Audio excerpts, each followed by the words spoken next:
Le système Amazon au cœur des décodeurs de l'écho ce lundi soir. Tiens, j'en profite pour vous dire, on sera là évidemment tous les soirs pendant les 2 semaines de Noël, 19h, 20h30 comme chaque jour, bien entendu, du lundi au jeudi, avec une rediffusion tout à l'heure à 23h30. Je vous présente nos décodeurs de l'écho. Ce soir, il y a Sarah Nocry. Elle est analyste senior dans le cabinet d'études et de conseil Faber-Novel.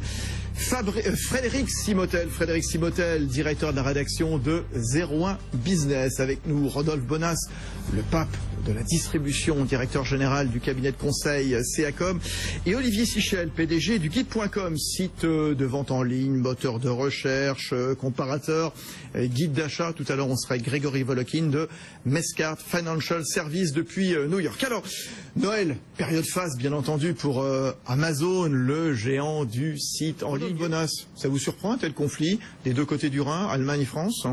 Je suis pas trop surpris que finalement ce grand commerçant finalement qui est Amazon soit touché lui aussi par des conflits sociaux comme beaucoup d'entreprises dans le secteur du commerce et de la distribution. Je dirais que c'est un peu un cycle normal. Aujourd'hui, Amazon a pignon sur rue, c'est un des grands commerçants de la place, et donc comme beaucoup de commerçants, on a connu des mouvements chez les caissières, des mouvements dans les chaînes de distribution. C'est pas illogique qu'Amazon soit touché. Oui, Olivier Sichel, d'autant plus qu'Amazon est vraiment à la recherche de tout ce qu'il faut pour réduire les coûts en permanence, vraiment, pour réduire les prix, on le verra tout à l'heure. C'est au cœur du modèle Amazon. Oui, on le sait bien parce qu'on est un comparateur de prix. Le but est d'avoir le prix le plus bas possible. Moi, ce que je trouve intéressant, c'est la différence entre l'Allemagne et la France. J'ai vu, en France, c'est pas tellement suivi. Et en Allemagne, c'est plus suivi. Mais en Allemagne, les conditions économiques sont pas tout à fait les mêmes. Le taux de chômage est beaucoup plus bas. Donc, il y a plus de compétition. Et puis, il y a des syndicats qui sont beaucoup plus représentatifs, beaucoup plus organisés. Le syndicat Verdi, notamment, bien sûr. Le syndicat Verdi. Donc, ça crée une différence qui fait que, honnêtement, c'est pas un gros événement en France. Verdi, juste, plus de 2 millions d'adhérents de mémoire, versus la CGT qui doit plafonner à quelques 720, 730 000 à peu près. C'est ça qui me vient, les chiffres. Frédéric Simotel, 01 Business. Oui, après on voit qu'Amazon maintenant est un acteur économique comme les autres, et comme les autres, au moment de Noël, une grosse période, les salariés se manifestent. On le voit dans d'autres domaines, dans le transport, on le voit chez EasyJet aussi en ce moment. Amazon fait les frais aussi d'être aujourd'hui un acteur économique comme les autres. Rodolphe Bonas. Même si c'était signifié que, en effet, la grève en Allemagne pour Amazon est beaucoup plus suivie, et que finalement, vous savez que par ricochet, elle fait finalement plus travailler les Français, Amazon France. Bien sûr. Mécaniquement, aujourd'hui, chez Amazon, c'est un peu une vision planétaire. Donc, quand un entrepôt se met en grève, les autres sont là pour soutenir. Les autres pays qui arrivent, qui se mettent au service du pays gréviste. Amazon, pour l'instant, on voit tous ces mouvements de grève sans trop broncher. On entendait tout à l'heure le patron d'Amazon dans le sujet de Mathieu Nardone. Rythme inhumain quand même, vrai, faux quand même. Il faut quand même nous expliquer quand même. Tiens, Olivier Sichel, ces gigantesques entrepôts, Mathieu Nardone qui nous expliquait que podomètre à l'appui, certains collaborateurs peuvent faire 10, 15, 20, 25 et emballer jusqu'à 400 colis par heure. J'ai envie de dire, c'est déjà du passé. Il y a 2 ans et demi, Amazon a racheté une société qui s'appelle Kiva Systems, qui fait des robots et qui est en train de réduire ce temps de déplacement. C'est les commandes qui vont venir à l'opérateur de saisie plutôt que l'inverse. Donc Amazon est plutôt en phase d'améliorer ses conditions de travail, d'automatiser de plus en plus ses entrepôts. C'est une entreprise qui est tournée vers le progrès, vers la rapidité et la satisfaction des clients. Donc les conditions de travail évoluent un peu aussi rapidement que le site. Donc ça aussi, ça va bouger. Comment ça fonctionne ces robots? Racontez-nous, Olivier Sichel. Alors ces robots, il y a une vidéo qu'on peut voir sur le net. On voit d'ailleurs ceux qui nous suivent à la télévision, on les voit aussi en même temps. Donc faut pas voir du tout ça comme des robots humanoïdes. On n'est pas dans Star Wars avec des robots humanoïdes qui vont prendre donc pour simplifier, pour ceux qui nous écoutent à la radio, sont des gros robots pleins, un peu comme les aspirateurs, qui se dirigent tout seuls. Les aspirateurs un petit peu plus gros et qui vont en effet soulever donc des palettes, des palettes de produits, et ça fonctionne avec le code barre qui a été scanné. Au moment où vous passez votre commande sur Amazon, on va dire il y a tel DVD, tel livre, ils sont dans telle partie à l'entrepôt, et plutôt que ce soit le manutentionnaire qui aille faire le picking à une partie A, une partie B, c'est le robot qui va lui amener le DVD et le livre pour l'emballage final. Oui, Sarah Nocry, Faber-Novel et Frédéric Simotel, 01 Business. Allez-y, Sarah. Il faut savoir que la logistique est au cœur du modèle d'Amazon. Amazon, si peut se permettre d'avoir des prix aussi bas, c'est parce qu'ils ont une chaîne logistique extrêmement bien huilée. C'est-à-dire que un produit chez Amazon reste en moyenne 33 jours. 33 jours, si je pars du principe que je règle mon fournisseur au bout de 60 jours, j'ai donc à peu près 30 jours où je peux faire travailler l'argent. Alors qu'un concurrent d'Amazon va plutôt garder en stock ses produits 70 jours. Et donc ça, c'est grâce à la logistique d'Amazon. Frédéric Simotel. Et puis il y a les cadences. Aujourd'hui, Amazon habitue le marché à livraison en moins de 48 heures, voire livraison le jour même, 24 heures, oui, bien voire sûr. dans l'heure. Et puis là, il faut répondre. Aujourd'hui, les clients commencent à s'habituer aussi à ce service et à ce qu'il n'y ait pas de grains de sable dans cette mécanique. Donc, bien derrière, il faut que Amazon adapte ses conditions de logistique. On va revoir la logistique dans un instant, vous allez tout nous réexpliquer, mais simplement juste pour terminer sur ce conflit aujourd'hui lundi, grève suivie en Allemagne, en tout cas jusqu'à mercredi 24, hein, donc le jour du réveillon. Aujourd'hui c'était très mou, la CGT expliquant qu'ils n'ont pas voulu forcément pénaliser donc les clients, les consommateurs, et on remercie bien entendu la CGT.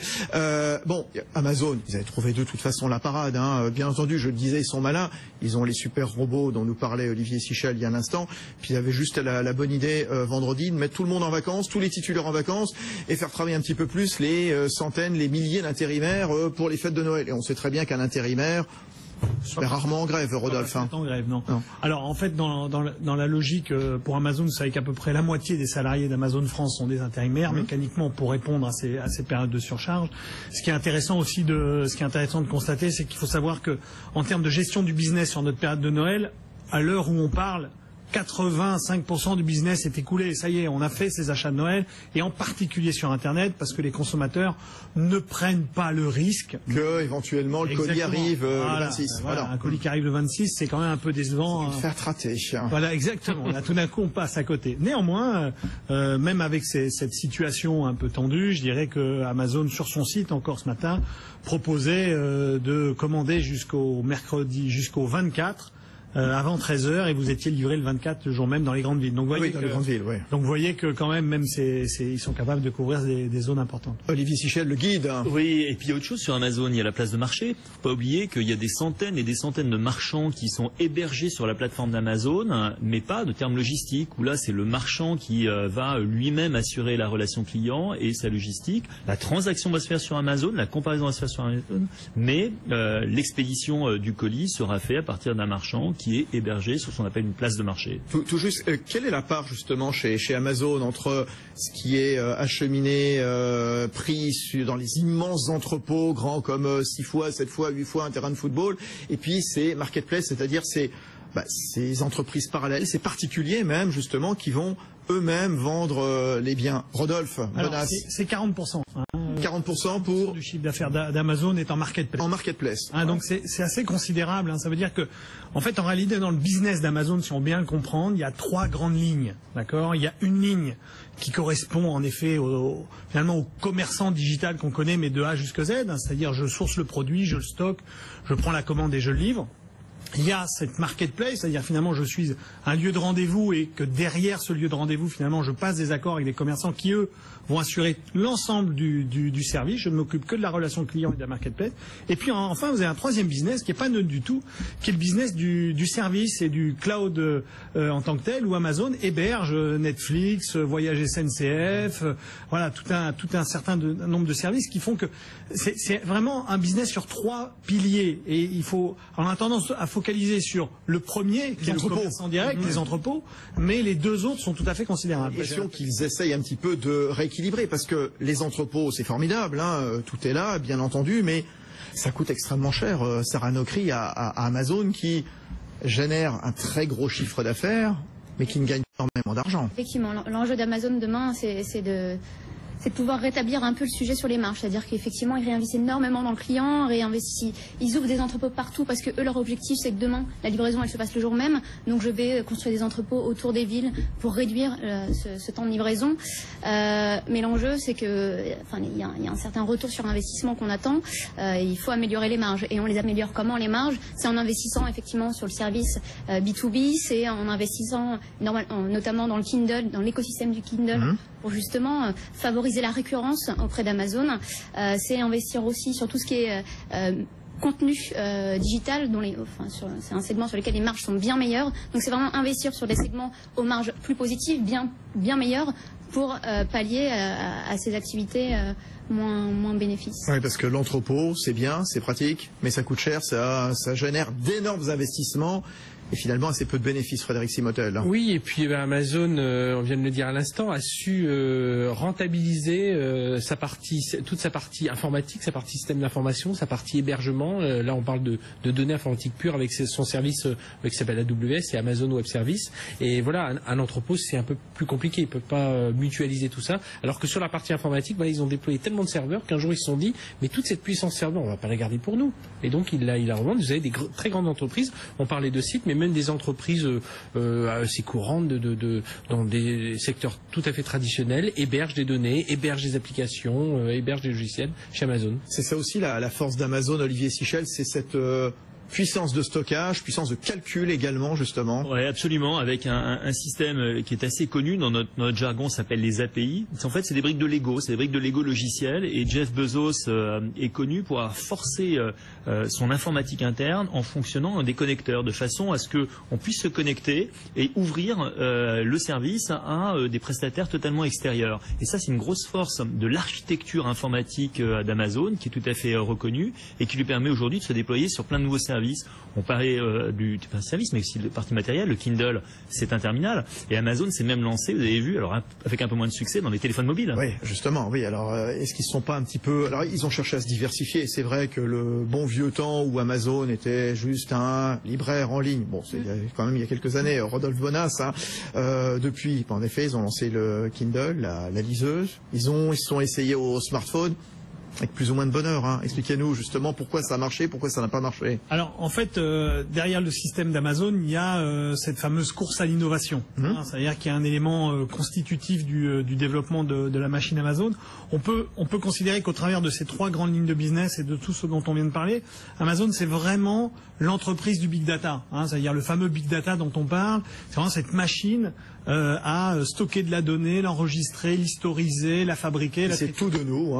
Exactement. Qui sait ce qu'on aime lire, qui sait ce qu'on aime regarder comme film, qui sait ce qu'on a acheté, qui sait ce qu'on a consulté, etc. Voilà. Qui sait tout de nous, mais on ne sait pas toujours tout d'elle non plus. C'est-à-dire que ça reste quand même aussi un univers très confidentiel. Oui, justement, on va y revenir. La maison est parfois un peu avare en information, on va dire ça. Et donc, pardon, je vous ouvre une parenthèse, je vous interromps là, Rodolphe, on reviendra là-dessus. Il y a vraiment une culture du secret chez Amazon. On entendait la semaine dernière chez Edwige, le patron d'Amazon. J'ai regardé à nouveau l'interview ce matin. Bon, il donne l'heure.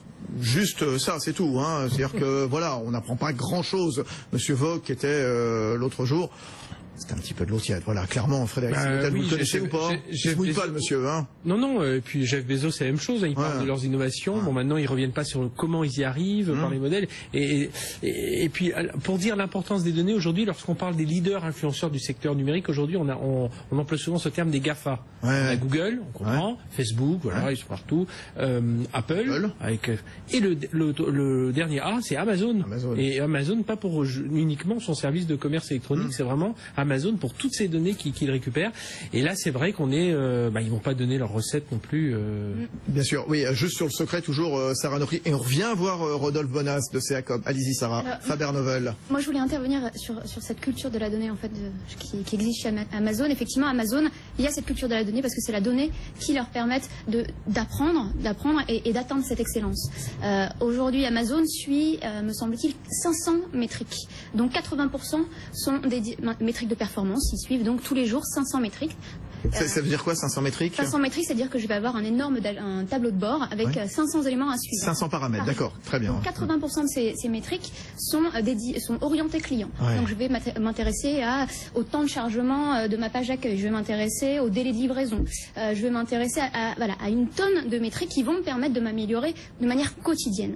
Et ça, c'est extrêmement puissant. Et ça, ils l'ont mis cette culture de la donnée, elle existe depuis le début. Parce que dès 1997, Amazon a mis en place un système qui s'appelle l'A/B testing que maintenant tout le monde connaît. L'A/B testing, c'est de quoi? C'est présenter deux versions d'un même objet, et donc en l'occurrence d'une même page, à deux populations différentes et de voir laquelle performe le plus. Et s'il y en a une qui performe, paf, je vais la généraliser. Et ça, c'est fort parce qu'Amazon a introduit de nouvelles pratiques. Bon, c'est passionnant Amazon, vous voyez, donc on ouvre des tas de parenthèses. Allez Rodolphe, reprenez le fil de votre conversation, le fil de votre démonstration. Non, c'était juste pour rebondir. C'est vrai qu'on est là, on voit bien très clairement la mécanique d'Amazon, qui est cette fameuse mécanique du big data.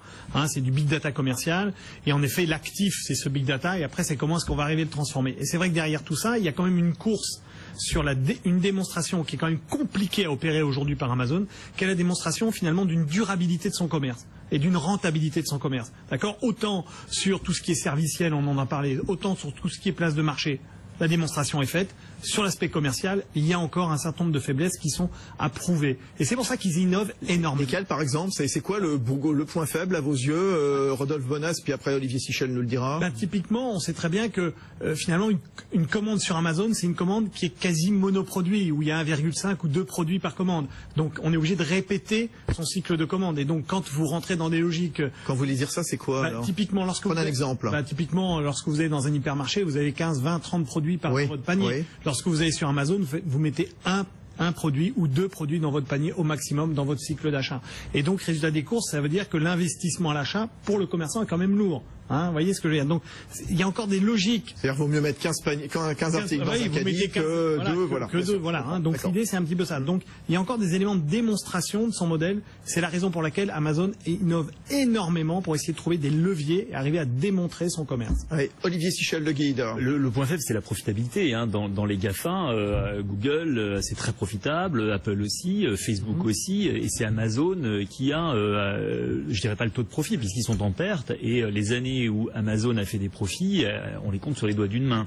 Donc c'est vraiment ça, et aujourd'hui on a vu que Wall Street les avait pénalisés, parce que à un moment il faut quand même pour une entreprise dégager des profits, donc c'est clairement leur point faible. Et puis il y a des innovations qui n'ont pas peut-être mené jusqu'au bout. Je vais en prendre une qui est le moteur de recommandation. Vous savez que quand vous achetez sur Amazon, vous avez acheté Harry Potter, on propose le Seigneur des Anneaux.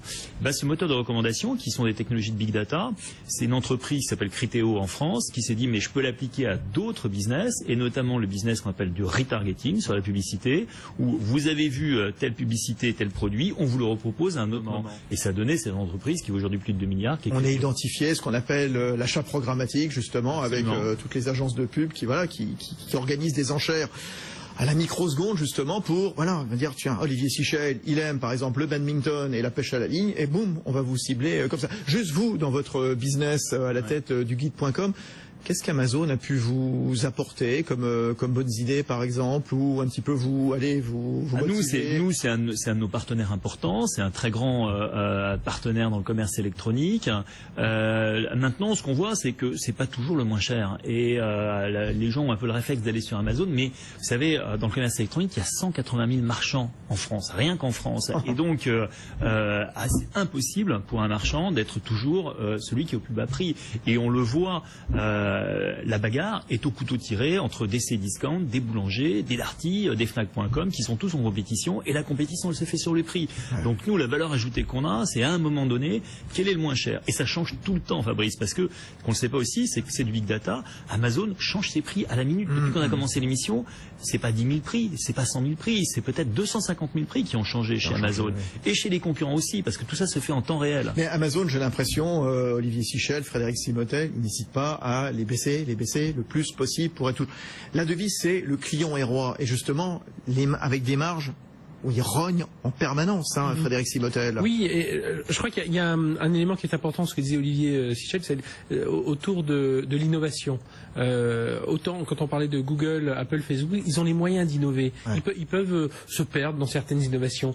Amazon aujourd'hui n'a pas toute cette marge de manœuvre. Donc ils doivent rogner justement, ils doivent trouver ces financements un peu partout. Il faut convaincre leurs actionnaires que ça marche. Et par contre, Amazon, moi je trouve aujourd'hui, il y a une politique où ils sont pas mauvais, c'est en termes de communication. On en reparlera tout à l'heure. Oui, mais justement dans cette diversification, Sarah Nokri, on a vu qu'au départ, donc Amazon est un libraire en ligne, très bien. Depuis, évidemment, de l'eau a coulé sous les ponts. Ils vendent des tas d'autres choses. Ils sont diversifiés. Le smartphone Fairphone, dont parlait tout à l'heure Rodolphe Bonas de Seacom, qui a pas marché. 170 millions de dollars d'investissement Voilà, le téléphone. c'est bien de le rappeler, Frédéric Simotel. Le Kindle, bon évidemment, il s'est positionné, on en est déjà je crois la 5e génération de Kindle Fire, un service de VOD, ils ont racheté le Washington Post. On est parfois dans des activités quand même qui sont très éloignées de leur cœur de métier, Sarah Nokri. Et ça leur pèse, non? Alors, moi, j'aimerais effectivement revenir sur... Alors, revenez, puis je reposerai la question après à l'un ou l'autre. Allez-y, Sarah Nokri. Je veux dire qu'effectivement, aujourd'hui, Amazon, c'est pas une entreprise qui est profitable, certes, mais Amazon, elle est portée par un fondateur, Jeff Bezos, qui est pour le coup un visionnaire qui a envie de construire un empire.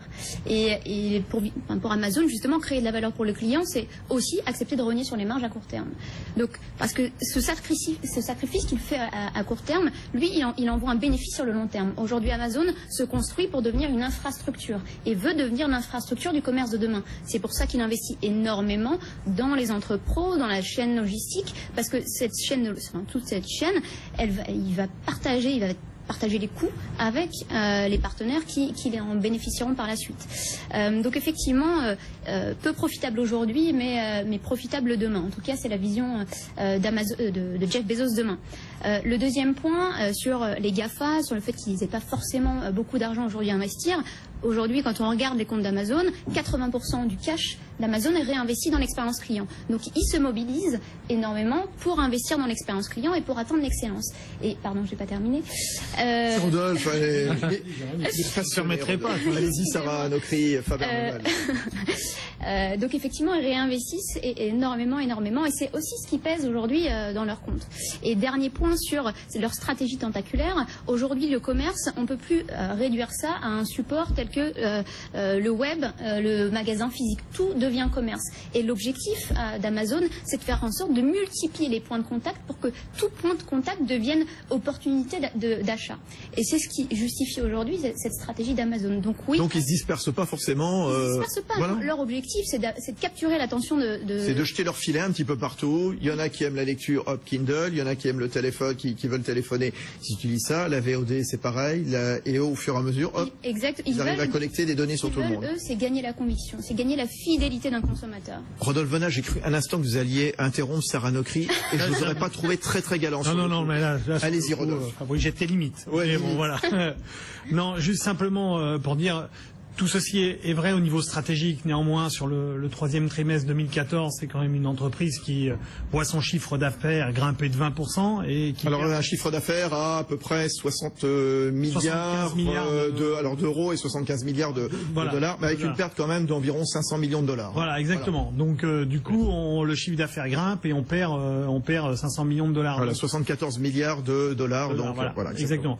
Donc, du coup, dans cette logique, c'est vrai que ça peut porter question. Et puis, il faut pas oublier une chose, c'est que sur son modèle commerce, je parle vraiment sur le modèle commerce, Amazon en face de lui de vrais acteurs, de vrais individus et avec des vraies réponses. Aujourd'hui, je vais donner un chiffre en 2013 qui est un chiffre assez intéressant, c'est que pour la première fois aux États-Unis, sachez que la croissance du chiffre d'affaires e-commerce des acteurs historiques, c'est-à-dire Walmart, Best Buy, etc., a été supérieure aux acteurs pure players, et Amazon, etc. Donc ça veut dire quoi? Ça veut dire qu'à un moment ou à un autre, même si la machine d'Amazon est en place, quelque part, on a en face d'Amazon quand même de gros acteurs qui sont installés depuis 25, 30, 50 ans sur leur marché et qui eux aussi ont décidé d'investir ce marché du commerce digitalisé. Donc là, on a une vraie bagarre et qui, par moment, peut faire penser qu'Amazon peut être un géant au pied d'argile sur ce business.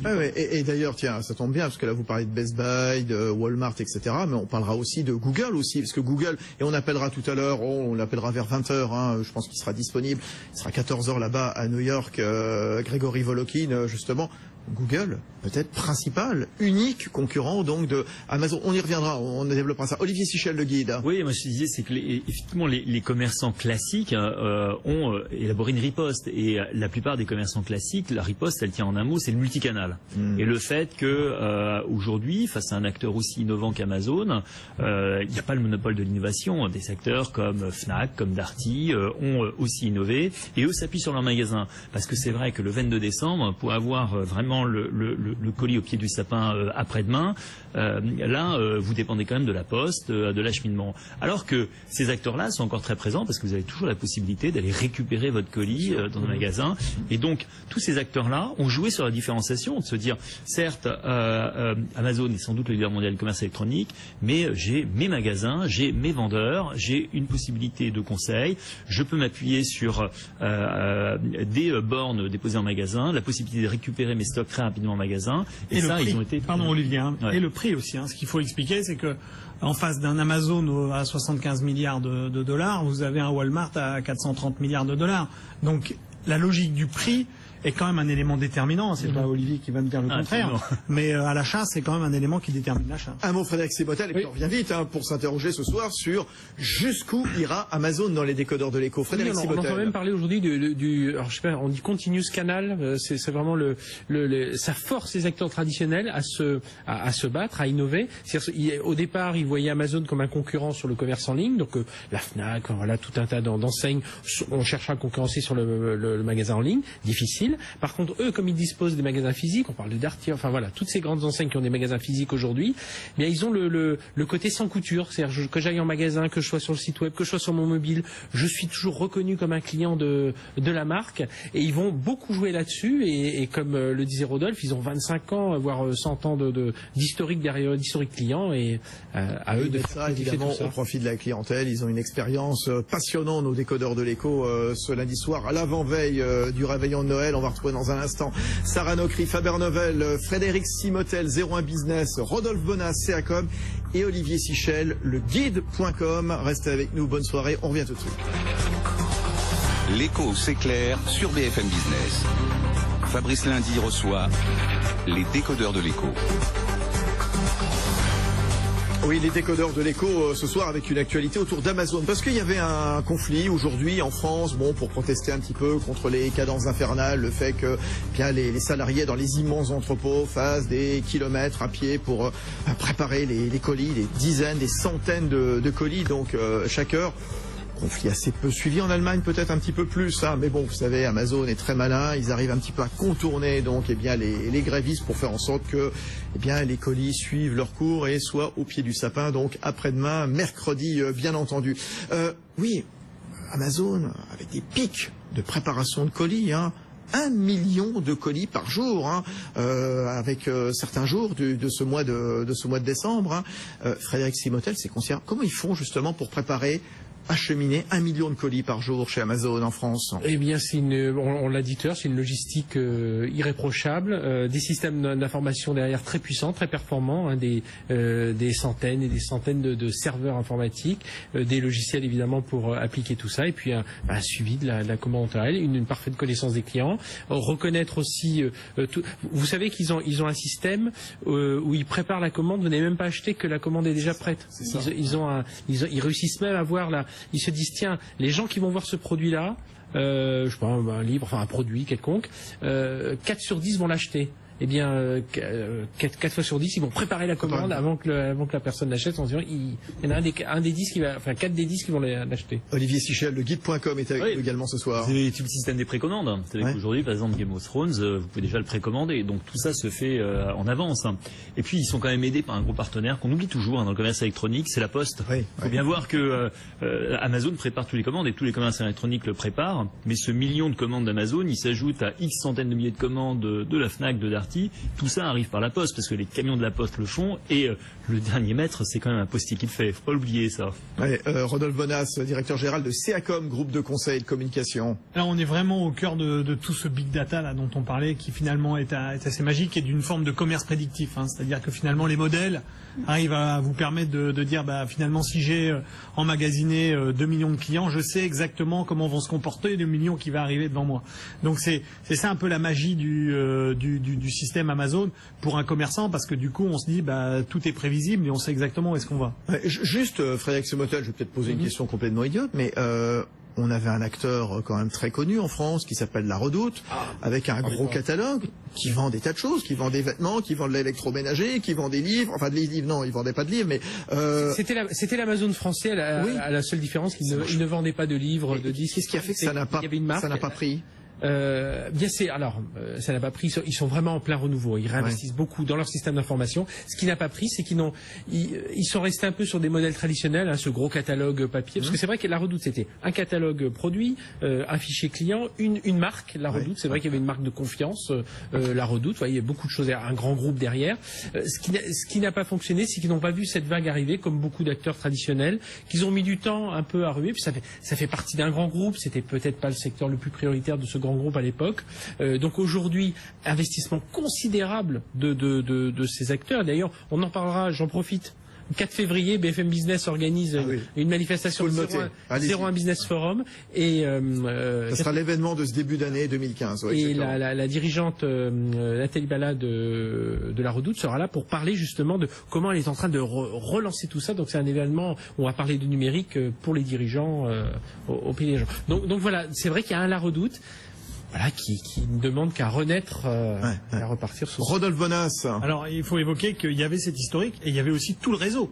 Ce qui était fou, c'est-à-dire que la Redoute, avec tout le réseau, avec les points relais, tout ça fonctionnait quelque part. Donc on voit que, avec un décalage de vision du commerce, parce que la réalité, c'est que la puissance de la Redoute pendant des années, pendant des dizaines d'années, ça a été d'être capable de calculer son chiffre d'affaires au centimètre carré du catalogue. C'était ça la puissance de la Redoute. Et bien subitement, lorsque la puissance a été le cross-canal, la cross-fertilisation, et que ça se passait sur vos écrans d'ordinateur et puis après eh bien ils sont passés à côté de cette vision, et c'est là où on peut souhaiter que bonne chance à la Redoute, parce que tout le monde a envie que cette marque qu'on a tous au cœur, elle puisse renaître à un moment ou à un autre, alors dans un business ou dans un autre, mais espérons qu'elle revienne auprès de nous. Amazon, dont on parle ce soir, on est au cœur du système Amazon, on essaie de le comprendre justement. Qu'est-ce qu'ils vendent, Ils vendent des produits électroniques, informatiques aux 2/3 à peu près, des produits culturels, et on y reviendra dans un instant à propos du livre et de ce conflit qui a opposé Amazon à Hachette aux États-Unis, 30% à peu près, et puis le reste notamment des applications Internet, de l'interface également, c'est à peu près 5%. On parlait des méthodes d'Amazon tout à l'heure, cette culture du secret. Sarah Nocry, vous êtes consultante senior chez Faber-Novel. Les impôts, alors on dit toujours les GAFAM, les Google, Amazon, Facebook, Apple, etc. Ils font beaucoup de chiffres d'affaires dans les pays, mais ils payent pas beaucoup d'impôts, en tout cas, ils payent 0 impôt quasiment, finalement, eu égard à leur chiffre d'affaires dans leur pays. C'est le cas également, bien sûr, d'Amazon. Ils ne sont pas exempts, justement, de toutes ces turpitudes diverses et variées. Je dis turpitudes, c'est pas illégal. Ils savent jouer, évidemment, des lois des pays. Effectivement, les GAFA, Google, Apple, Facebook, Amazon, on en dit beaucoup de choses, notamment sur ce sujet de la fiscalité, des impôts, ce genre de choses. Je pense que les institutions qui sont en charge de ces sujets-là sont plus à même que moi pour les juger. Enfin, plus à même que vous. Faber-Novel, c'était il y a un mois à peu près. On en avait parlé à propos de la tentative de couper en deux, démanteler Google par l'Union européenne. Google, Amazon, Facebook, Apple auraient généré l'an dernier quelques 320 milliards de dollars de revenus, c'est-à-dire presque autant qu'un pays comme le Danemark avec 10 fois moins de monde, c'est ça Tout à fait. Ce sont des superpuissances industrielles qui créent beaucoup de richesses et qui enregistrent des croissances supérieures à celles de la Chine aussi. Il faut savoir que la Chine en 2013 c'est 9% de croissance, alors que les GAFA c'est 13%. Donc ce sont des superpuissances industrielles, des superpuissances financières aussi, puisque les GAFA c'est 123 milliards de dollars en cash, en disponibilité. Et alors qu'est-ce qu'on pourrait faire avec ça? On pourrait acheter éventuellement un Big Mac par jour pendant 4 jours à la planète entière. On pourrait racheter les 50 entreprises les mieux valorisées dans le monde. Donc on peut faire beaucoup de choses avec cet argent-là. Et eux, ce qu'ils font, c'est qu'ils réinvestissent dans l'expérience client. Ils réachètent des entreprises. Ils font émerger des champions. Donc, mais avant, comme ils sont puissants, ils peuvent se mettre à la taf face à un Premier ministre, par exemple du Luxembourg, et dire voilà, donc vous, cher Premier ministre, cher Monsieur Juncker à l'époque, combien je vais payer d'impôts? Qu'est-ce que vous me faites comme système justement fiscal pour voir si je m'installe éventuellement chez vous? Ce qu'on appelle le tax ruling. C'est pas illégal, mais ça permet justement à ces différentes entreprises de s'optimiser fiscalement. Et ça, au Luxembourg, leur nom est cité justement. Alors, Sarah Nocry. Effectivement, mais alors du coup sur ce point-là, Rodolphe Bonas. Si vous voulez, pour vous donner un exemple, le montant de l'impôt payé par vente privée est supérieur à celui d'Amazon et d'eBay cumulé. En France, si vous comparez le chiffre d'affaires de vente privée et celui d'Amazon et d'eBay, il n'y a juste pas de comparaison. Donc mécaniquement, si vous voulez, au-delà en effet, du fait de dire que cette non-imposition, elle retourne dans un système parce que tout est réinvesti, c'est le cas dans le cas.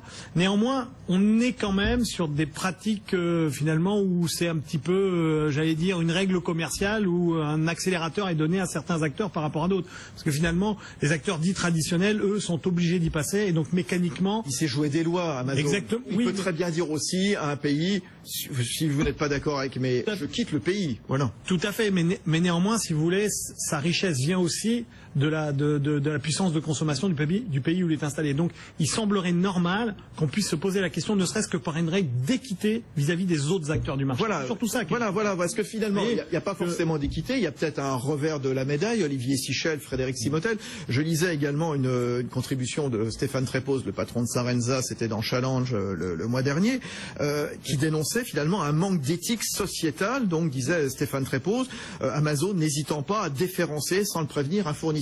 Ça existe aussi. Ça existe dans la grande distribution. Ça existe aussi chez Amazon. Olivier Sichel, le guide. Ça existe aussi dans tous les autres acteurs du système GAFA où on a une telle puissance dans le contrôle de la plateforme qu'on peut effectivement abuser de cette position dominante. Et c'est le sujet qui est actuellement traité à Bruxelles par la Commission européenne, qui est de voir si ces acteurs-là n'abusent pas de leur position dominante. Ils l'ont conquis sur la base de leur mérite et il n'y a pas de problème à avoir une position dominante. Là où il y a un problème, c'est quand on commence à en abuser et à déréférencer certains acteurs. Se rajoute à ça le sujet de l'évasion fiscale, qui est un problème d'équité de traitement entre les différents acteurs, parce qu'on est dans le numérique. Et la particularité du numérique, c'est que vous pouvez très facilement localiser une prestation et envoyer la facture à un autre endroit. Et évidemment, vous allez mettre la facture à l'endroit où vous avez le moins de pression fiscale. Et donc, c'est les systèmes qu'on connaît de double sandwich irlandais, d'aller-retour néerlandais, qui sont parfaitement légaux et autorisés, mais qui permettent à ces acteurs-là d'optimiser de façon très très agressive leur fiscalité. Un mot, Frédéric Simotel. J'allais dire la même chose, oui, c'est parfait. Tout ça est parfaitement égal. Et c'est vrai que c'est à l'Europe, et lorsqu'on a vu ce débat ici même sur le démantèlement de Google, bon, derrière, c'était pas le démantèlement d'Amazon, mais c'est justement que l'Europe commence à réagir un peu plus, mais d'un bloc. Il faut pas aller voir, parce que l'Irlande, ils sont en Europe aussi, donc voilà, il faut vraiment qu'il y ait une décision, il faudrait qu'il y ait une Europe forte à ce niveau-là. Ah, mais ça, vous pouvez toujours rêver pour 2015, pourquoi pas, oui, c'est peut-être l'occasion justement de prendre des bons engagements, d'avoir des souhaits pour la nouvelle année qui va démarrer maintenant. On y arrive sur une donnée, on va bien réussir à y arriver. On entend beaucoup de choses sur les GAFAM, ce que vous disiez, Sarah Nokri. Bon, moi aussi, ce que j'entends beaucoup, c'est Amazon tue les petites librairies, Amazon tue le livre, Amazon tue la culture. Qu'est-ce qu'il en est exactement? Parce que je pense qu'il faut quand même un petit peu, faire la part des choses. Frédéric Simotel, le directeur de la rédaction de 01 Business. Philippe Lemoine, ancien patron de Laser, qui est aujourd'hui patron de la Fédération Internet Nouvelle Génération, a publié un rapport gouvernemental fin octobre. Il a visité, pendant 6 mois, il est allé voir tous les acteurs du secteur privé, du secteur public. Ils ont parlé de la transformation numérique. Lui, ce qu'il a vu dans la librairie, il dit que la librairie aujourd'hui, un libraire, c'est vrai qu'il a pris l'exemple d'un libraire. Vous allez chez votre libraire de province, le livre n'est pas là, il veut dire on l'aura dans 6 à 10 jours. C'est ça. Vous rentrez chez vous, chez Google, on vous dit il sera là en 48 heures. Donc Amazon, quelque chose qui va pas. Et lui, ce qu'il a regardé, c'est justement, il y a jusqu'à 7 niveaux entre le grossiste, le distributeur, tout ça. C'est ça qu'il faut. Ce que vous dites, je lisais ce matin une tribune d'Olivier Babot, qui vient souvent nous voir ici dans les décodeurs de l'écho, qui est professeur de stratégie notamment à Bordeaux, qui notait que le catalogue d'Amazon, il couvre la quasi-totalité des livres français. Ce que vous disiez, Frédéric Simotel, 100 000 titres vendus chaque année sont uniquement disponibles sur Internet. Internet qui vend plus de 80% des références disponibles quand les libraires n'atteignent que vaguement 70%. Finalement, les auteurs peuvent dire merci quelque part à Amazon, non? Bien sûr qu'ils peuvent dire merci à Amazon, mais le rôle du libraire va continuer. Si les libraires savent bien s'adapter, mais c'est quand je parle de libraire, je parle de toute la chaîne de valeur de la librairie, et pas uniquement le libraire de quartier qui lui aura toujours son rôle de conseil. Et je pense que les gens aiment aller voir ce conseil. Mais par contre, il y a toute cette chaîne de distribution. C'est là où il faut bouger. C'est là où il faut pas 7 niveaux entre le grossiste, tout ça. Et c'est là où il faut s'adapter, c'est là où il faut vraiment réfléchir. Et d'ailleurs, quand on écoute Monsieur Vogue, le patron d'Amazon en France, ou d'autres responsables d'Amazon, ils se défendent, ils disent voilà, on est le fournisseur numéro 1 de livres en langue française hors de France, on a inventé Kindle, donc ne nous faites pas le procès que, nous sommes des ennemis de la culture. Alors justement, oui, il y a eu aussi cet épisode qui a duré de longues semaines, de longs mois même aux États-Unis. Il y a un mois pile, quasiment pile, c'était fin novembre, cet accord entre Amazon et Hachette. Hachette qui est là-bas le 4e éditeur généraliste aux États-Unis. C'est un conflit qui a duré 8 mois sur lequel on revient tout de suite. Explication de Mathieu Nardone. On revient tout de suite après. Un conflit qui porte sur le prix des livres. Depuis des mois, Amazon cherche à imposer le tarif unique à 9,99 $. Objectif, pour le géant du e-commerce, inciter les lecteurs à utiliser sa liseuse Kindle. Hachette s'est vivement opposé à cette politique tarifaire. La filiale de Lagardère est le numéro 4 de l'édition en ligne aux États-Unis et a toujours défendu le contrat qui lui garantit de conserver la maîtrise du prix de ses œuvres. Face à cette situation de blocage, les relations se sont envenimées au fil des mois. Amazon est allé très loin en augmentant le prix de certains livres édités par Hachette et en mettant des bâtons dans les roues sur les opérations promotionnelles. Le distributeur a aussi orienté les clients vers d'autres maisons d'édition et même allongé les délais de livraison de livres Hachette. Des méthodes inédites qui ont profondément irrité la communauté des écrivains. Les détails de la négociation restent confidentiels, mais il semble qu'Hachette remporte son bras de fer puisqu'il conservera la maîtrise du prix de vente de ses ouvrages. L'accord entrera en vigueur début 2015. En attendant, les lecteurs peuvent d'ores et déjà retrouver tout le catalogue d'Hachette sur Amazon. Voilà pour les explications de Mathieu Nardone. Amazon a quand même fait du chantage quand même. Quand on est Rodolphe Bonas, quand on écoute Mathieu Nardone, où les produits Hachette tout d'un coup changeaient de prix à la hausse, et puis tout d'un coup les délais de livraison, on n'était plus sur une durée de 24 heures ou de 48 heures, on devenait fallait attendre longtemps quoi. En fait, l'idée d'Amazon là sur le livre, c'est véritablement d'essayer de se mettre dans le sillage de ce qui s'est passé sur la musique, c'est-à-dire véritablement la dématérialisation de la musique a amené quasiment à un prix unique de la musique aujourd'hui au travers des plateformes que vous connaissez. Et donc son idée c'était ça. Et très clairement, la position d'Hachette ici, c'est de dire attention. C'est une revalorisation des droits d'auteur, en fait, la réalité de ce qui se passe, et c'est ce combat-là qui est en train de se mener. Et je crois que c'est assez important, finalement, que le commerçant reste un commerçant, qui fasse son travail de négociation, de relations clients, de mise en contact des œuvres. Mais c'était important que les droits d'auteur restent quand même logés et que la valeur de ces droits d'auteur reste chez les éditeurs de ces droits d'auteur. Sinon, vous allez avoir une dévalorisation et risque d'arriver à la même spirale que ce qu'on a connu sur le disque, d'accord, qui a totalement disparu, dématérialisé, mais surtout derrière, cette dématérialisation, elle a conduit à l'appauvrissement du marché. Et c'est ça qu'il faut sans doute éviter sur le livre. On a raison ou on a tort de dire que Amazon est un fossoyeur de librairie, fossoyeur de la culture, Rodolphe Bonas? Alors, je pense que là, pour le coup, on a un peu tort. Je crois que c'est un démultiplicateur de prise en contact. Et en effet, c'est vrai que tout d'un coup, vous pouvez être en contact avec une œuvre, avec un artiste, avec un livre, de manière instantanée. Et c'est vrai que d'ores et déjà, beaucoup de libraires se sont réinventés dans le conseil, dans la prescription. Mais n'oublions pas une chose, c'est qu'aujourd'hui, quand on interroge les Français, en tous les cas, ils préfèrent encore consommer en magasin que consommer à distance, et particulièrement chez les consommatrices, et particulièrement chez les jeunes, les 15-25 ans, déclarent naturellement qu'ils préfèrent consommer en magasin que consommer à distance. Ça veut dire quoi? Ça veut dire que les deux univers cohabitent finalement très bien ensemble. Donc ne les opposons pas, faisons vivre pour fabriquer du 1 + 1 = 3. Oui, les deux systèmes cohabitent. C'est vrai que moi j'aime aller dans ma librairie avec recevoir du conseil, une libraire qui me connaît, qui me dit voilà ce que vous allez aimer. Et puis sur des produits peut-être plus basiques, un guide de voyage pour une ville où je vais aller, peut-être commander sur Amazon directement, ça sera plus simple, ça va arriver le lendemain ou le surlendemain. Olivier Sichel, finalement l'un ne cannibalise pas l'autre, c'est ce que disait Rodolphe Bonas. Ce qu'il faut, c'est de la concurrence. Il faut être sûr que le consommateur ait le choix. Nous vraiment, notre mot, c'est de permettre le plus grand choix. Donc on voit bien qu'un système où Amazon serait en monopole sur toute la culture, ce serait dangereux, et c'est ça qui a fait réagir les écrivains. Les écrivains allemands à un moment étaient très mobilisés et disaient on ne veut pas que ce soit juste Amazon qui décide si notre livre a le droit ou pas d'être publié. Et donc ça, il n'y a qu'une seule façon de préserver le dispositif, c'est la concurrence. C'est garantir qu'il y ait une égalité de traitement et puis qu'il y ait de la concurrence et que ça se bataille pour le mieux du consommateur, pour qu'il ait le choix. Voilà, tiens, justement, à propos de concurrence, on va se retrouver dans un instant, on appellera Grégory Volokin. Voilà, Grégory Volokin qui nous attend à New York, c'est le patron de Mescard Financial Services, justement, avec Google qui se profile justement peut-être pour aller faire un sort à Amazon, en tout cas se marcher sur ces plates-bandes. On y revient dans un instant. Le système Amazon, le modèle Amazon, jusqu'où ira Amazon? C'est ce soir, ce lundi soir, dans les décodeurs de l'écho sur BFM Business. À tout de suite.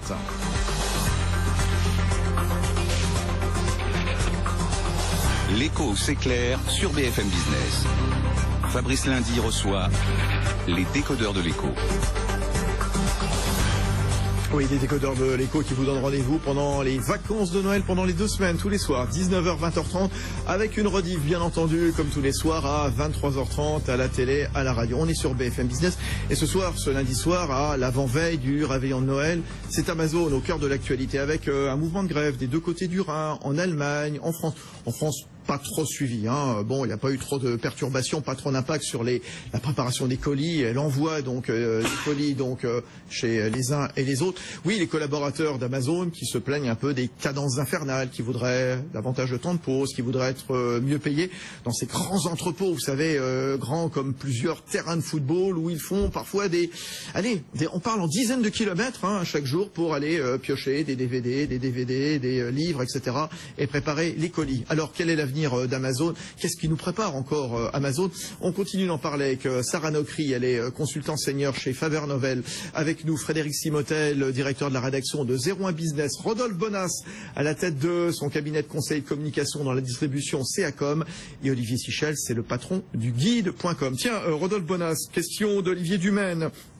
Remarque d'Olivier Dumaine sur le site internet des décodeurs de l'écho, qui nous dit: bonsoir Fabrice, c'est la première année où les prix sont moins chers dans les GMS, les grandes et moyennes surfaces évidemment, que sur internet. Il a pris l'exemple du champagne, et oui, tout change. Est-ce que internet a de l'avenir sans les prix? Alors, réponse.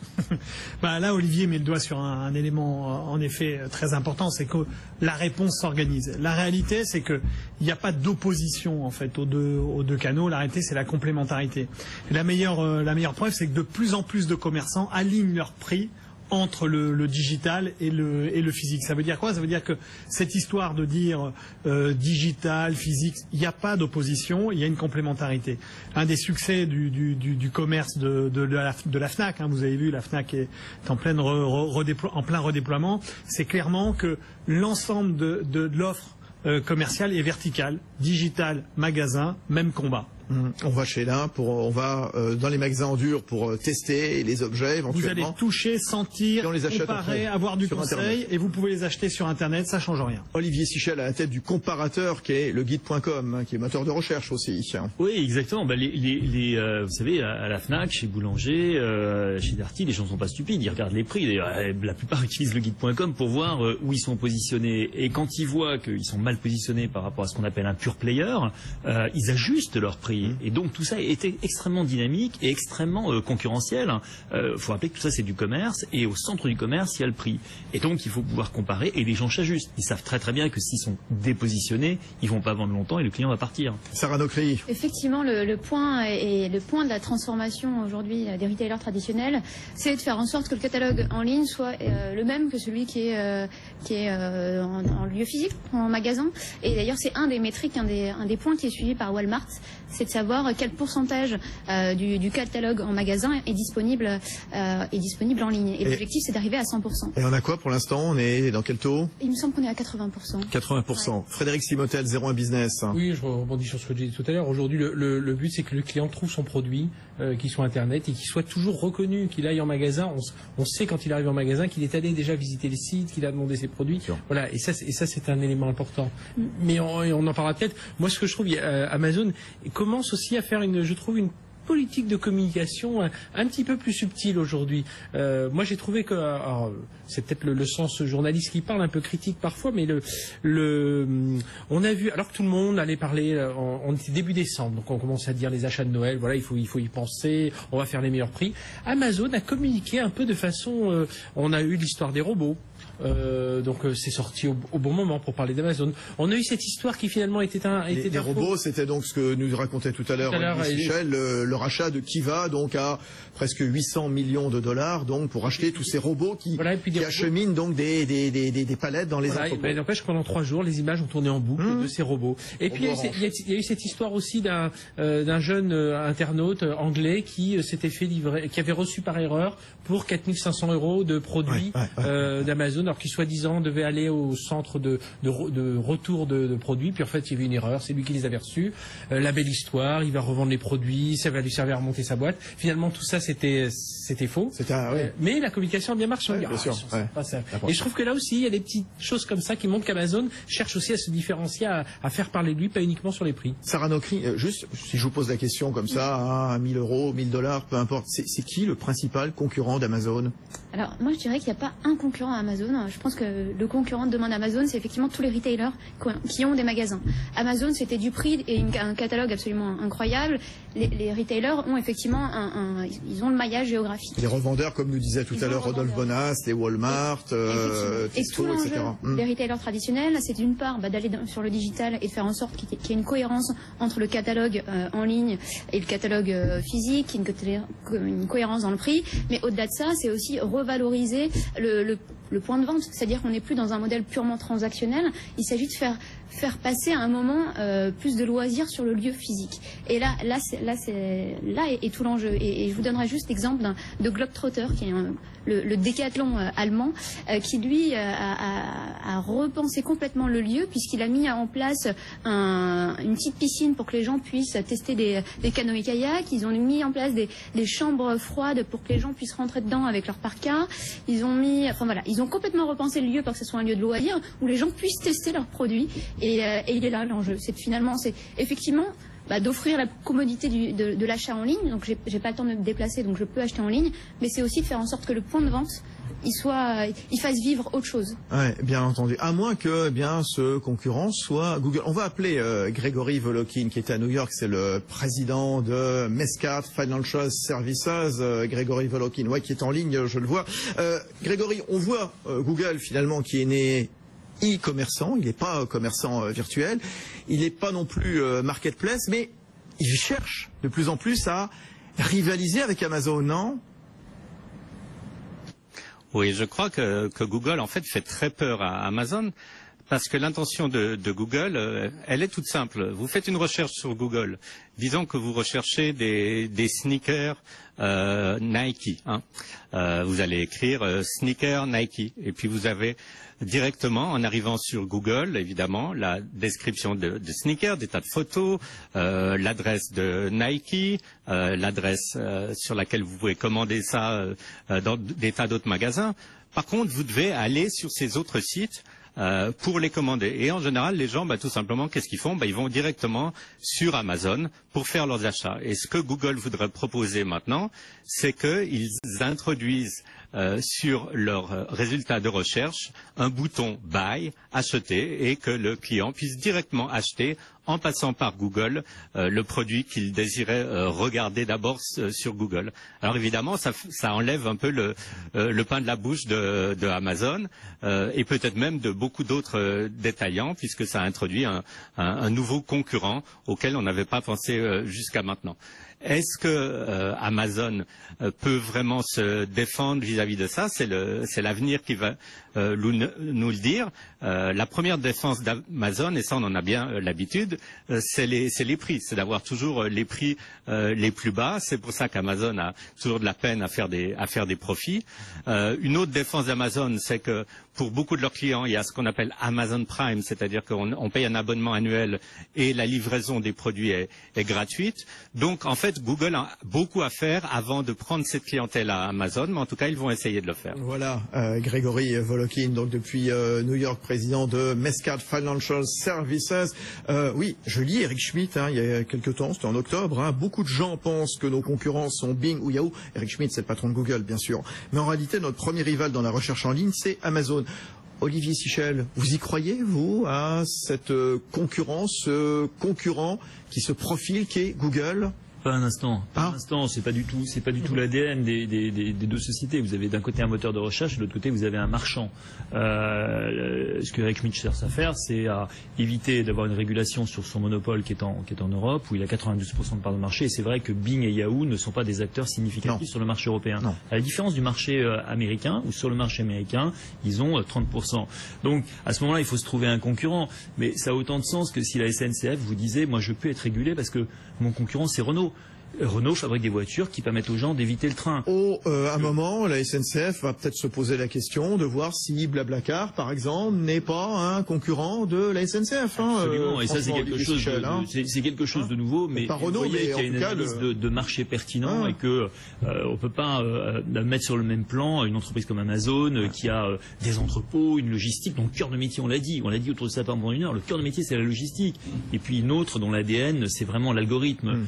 C'est pas tout à fait pareil. Bien sûr. Rodolphe Bonasset à Com. Alors, je suis pas tout à fait d'accord avec Olivier, mais simplement pour dire que le modèle de Google Shopping n'a aucun rapport avec le modèle e-commerçant d'Amazon. Pour la simple et bonne raison, c'est que le modèle de Google Shopping, c'est un modèle d'ultra-localité. En fait, c'est une place de marché ultra-locale. Ça veut dire quoi? Ça veut dire qu'en fait, Google Shopping vous offre des prix, d'accord, de commerçants qui sont en très grande proximité. Et eux, après, assurent la logistique. Et ce qui est tout à fait passionnant, c'est qu'en fait, quand vous testez Google Shopping aux États-Unis, en fait, la réalité, c'est que vous fabriquez un panier d'achat, et en fait, la camionnette de Google Shopping fait le tour des commerçants locaux, elle délotit tous les éléments, elle vous fabrique après un panier avec Google Shopping dedans. Donc en fait, on est dans une démarche de commerce dans laquelle Google Shopping essaye de s'affranchir de toute la logistique et pour travailler en fait une marketplace d'ultra-localité. C'est ça un peu l'idée. Frédéric Simotel, 01 Business, et Sarah Nocry, juste après, Faber Novel. Oui, puis on aura ensuite les Google Cars autonomes qui pourront elles-mêmes faire les livraisons. Et je dis pas ça en l'air, parce que je sais qu'il y a déjà des grands distributeurs en France qui testent ce genre de voitures. Alors, pas pour des grandes agglomérations comme Paris, mais on peut imaginer dans des régions des Google Cars autonomes. Frédéric, il y a juste une appli à New York qui existe dans laquelle vous pouvez choisir le voisin qui va aller chercher vos courses chez vous en même temps, voilà. C'est-à-dire vous paramétrez et en fait et vous identifiez le voisin qui est dans le Walmart en bas de chez vous et vous lui dites tiens, puisque tu prends du lait, prends-moi aussi une bouteille, prends-moi, etc. Ou la voisine même. Là c'est Frédéric. Ou le drone, on en reparlera tout à l'heure. C'est moins pas de l'amour. Bon, allez Frédéric. Mais mais la bataille, on va revenir à l'histoire de Big Data, la bataille elle est autour des données. Elle est vraiment Google veut avoir les données de tous les consommateurs, de tous les internautes, de tout ça, et Amazon aussi. Donc la bataille elle est vraiment autour de ça. Sarah Nocry. Effectivement, je pense que Google et Amazon ont pour point commun d'avoir pour métier non pas de gérer des produits, des lignes de produits ou quoi, c'est avant tout de gérer des clients. Donc à partir du moment de là, l'un et l'autre sont prêts à opérer absolument n'importe quel type de business à partir du moment où ça leur permet d'avoir plus de clients et de livrer de la valeur à leurs clients.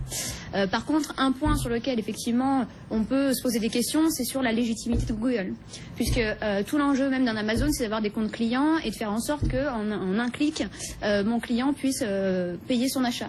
Donc finalement, est-ce que Google, est-ce qu'on aura la légitimité et saura convaincre les clients d'avoir finalement le numéro de carte de crédit et ils sont déjà partout, Google, en même temps. Ça, en plus ou en moins, de toute façon, ils ont déjà une immense toile. On verra dans un instant ce que nous propose, ce que nous prépare aussi Amazon dans les prochains jours, les prochaines semaines. Jusqu'où ira Amazon, Restez avec nous, on va terminer ces décodeurs de l'écho ce lundi soir dans un instant, tout de suite. BFM Business. Fabrice Lundi reçoit les décodeurs de l'écho.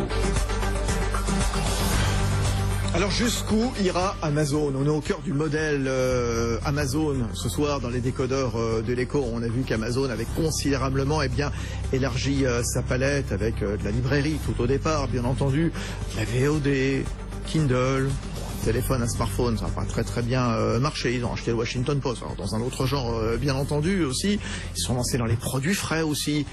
Et puis oui, les drones, où ça en est? Combien de fois a-t-on entendu parler de ces paquets que livrerait donc à terme Amazon par des drones, voilà, qui sont probablement sous les sapins de Noël, ces drones, gros cadeau de... C'est Parrot, oui, c'est ça, dont vous avez parlé. Il y en a plusieurs, mais c'est vrai que... en tout cas, le français... Il y a le français Parrot, et puis surtout, on a des drones très accessibles aujourd'hui à 100-150 €. Enfin, là, ça, c'est les cadeaux de Noël, voilà. Pour les cadeaux de Noël, les Parrots, il y en a un peu tous les prix, mais c'est vrai que c'est un beau cadeau. Vous les avez souvent présentés avec Anthony Morel, Frédéric Simotel de chez 01 Business. Alors, ces paquets acheminés par des drones Amazon. Où est-ce que ça en est? Parce que j'ai l'impression qu'il y a un problème réglementaire du côté des États-Unis. On a vu, au moment où vous en parliez, pour ceux qui nous regardent en télévision, on voyait justement les images. hein, de ces drones. Ça existe, c'est pas juste une annonce. Je crois qu'il y a des tests qui ont déjà été faits. Ça. Oui, effectivement, la livraison par drone a été lancée en Inde cette année d'ailleurs, début 2014. C'est pas qu'une lubie, c'est pas qu'un prototype. Et ça concerne quel type de produits? Plutôt les produits frais, les produits les plus urgents? Ça va être les petits produits, ça va être, ce qui est pas trop lourd.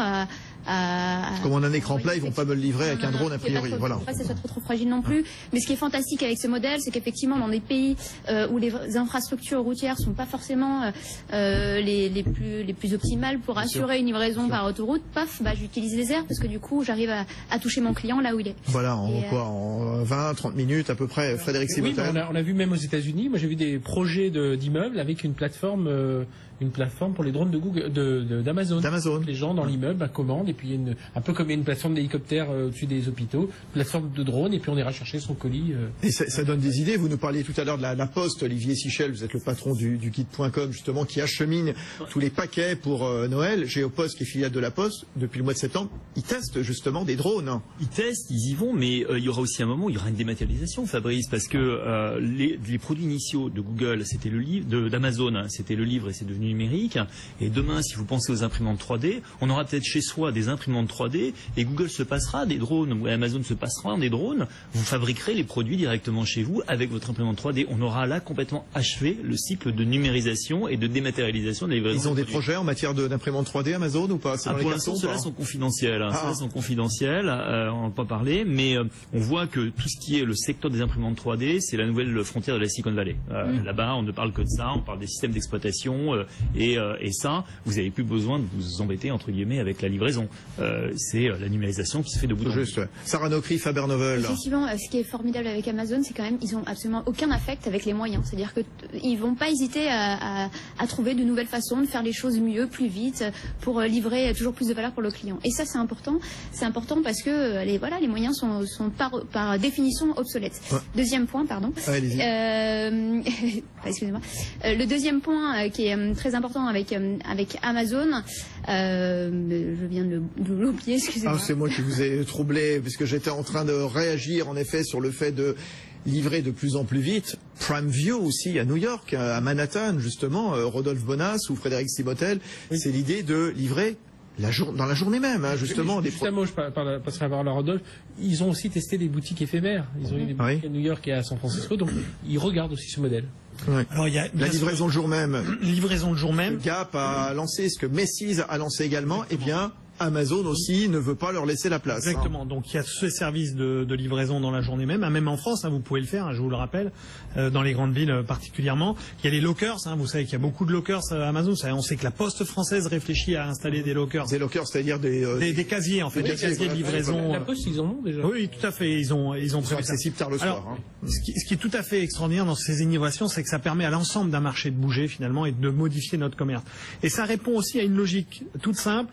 Vous savez que au départ, l'e-commerce a commencé sur des produits dits impliquants, c'est-à-dire des produits relativement chers et des produits assez volumineux. La grande croissance du e-commerce de l'année 2014, ce sont les produits à moins de 50 €. Donc il va falloir trouver des solutions pour pouvoir les acheminer à moindre coût. Sinon, ça devient totalement prohibitif. Et c'est quoi les futures terres de conquête aussi d'Amazon? On dit qu'ils vont se lancer dans les services à la personne. Vrai, faux, Frédéric Simotel? Ils ont les capacités. Voilà, aujourd'hui, il faut vraiment qu'ils aient ce côté d'innovation. Il y a aussi actuellement, vous savez, qui testent aux États-Unis le fameux Amazon Fresh, c'est-à-dire c'est tous les produits frais qui sont en train d'essayer de tester pour essayer vraiment d'aller déstabiliser et gagner un business, et je vous rappelle le produit frais qui est un business récurrent, c'est-à-dire qu'en fait vous achetez vos tomates, vos courgettes. Ça on a besoin tous les jours, voilà, bien sûr. On n'achète pas un lecteur DVD tous les soirs, mais en tout cas les produits frais, oui, on en a besoin pour s'alimenter. Sarah Nokri. Récemment, ils ont également lancé l'Amazon Dash. Je ne sais pas si vous avez entendu parler de cette petite douchette qui permet en fait à n'importe qui de scanner n'importe quel produit dans sa cuisine de manière à automatiquement réaliser une commande auprès d'Amazon. Donc j'ai même plus besoin de me connecter en ligne. Ma douchette me permet de scanner. On va dans le frigo et on scanne ce qui nous manque. Et on va avoir ça. On va avoir des produits aussi un peu. Vous savez cette application qui s'appelle Shazam pour la musique, oui, là où on entend un air de musique, on lance l'application.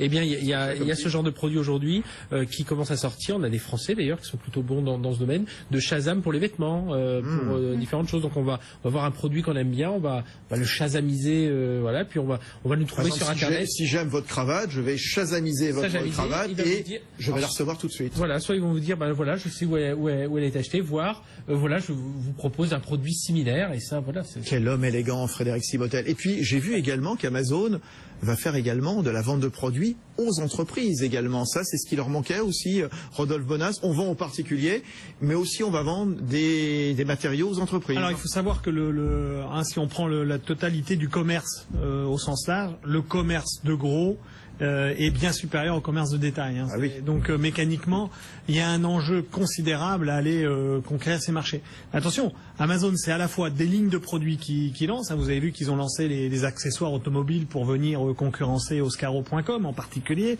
Hein. Et puis en parallèle de ça, ils sont capables aussi de supprimer des lignes de produits. Hein. Le gros électroménager, ils ont dit, non, finalement ça, c'est pas rentable. Il vaut mieux qu'on se concentre sur autre chose. Ah ouais. Donc c'est pas anormal qu'ils aillent sur des cibles de professionnels pour aller chercher ce marché. Bon, vous aurez le mot de la fin, Olivier Sichel, le patron du guide. Jusqu'où ira Amazon ? Écoutez, il ira au maximum qu'il pourra faire pour le client. C'est une entreprise qui est drivée par le client et donc tous les concurrents d'Amazon doivent en faire plus pour le client. Merci à tous. Voilà, rediffusion tout à l'heure à 23h30 sur BFM Business, à la télé, à la radio comme tous les soirs. Je remercie Sarah Nocry qui est consultant analyste senior dans le cabinet de conseil Faber Novel.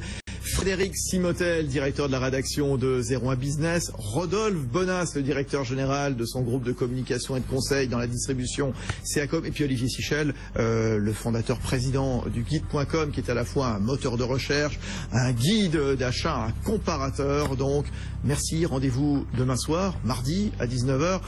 Réfléchir ce qu'on va vous proposer demain soir, bien entendu. On sera là toutes les vacances, les 2 semaines des vacances de Noël. Rendez-vous donc demain soir à 19h. Bonne soirée, bonne nuit, à demain. Les décodeurs de l'écho sur BFM Business.